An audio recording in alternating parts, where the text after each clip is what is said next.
ஒரு நேஷன்ல மட்டும் எல்லாமே ஃப்ரீயா கிடைக்கும். அது என்ன நேஷன்? ஒரு நேஷன்ல மட்டும் எல்லாம் ஃப்ரீயா கிடைக்கும். என்னங்க எனக்கு ஒண்ணுமே புரியல. அதுதானப்பா எனக்கும் புரியல.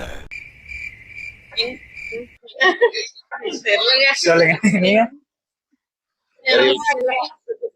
யோசிங்க. 7ஆம் அறிவை யூஸ் பண்ணுங்க. ஒரு நேஷன்ல எல்லாமே ஃப்ரீயா கிடைக்கும். அது என்ன நேஷன்? என்ன நேஷன்?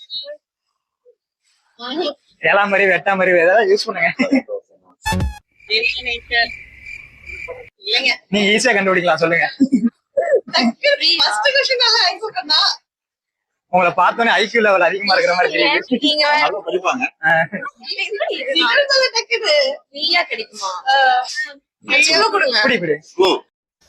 முதல்ல என் முன்னாடி வந்து இப்படி கேக்குறதே தப்பு. இல்ல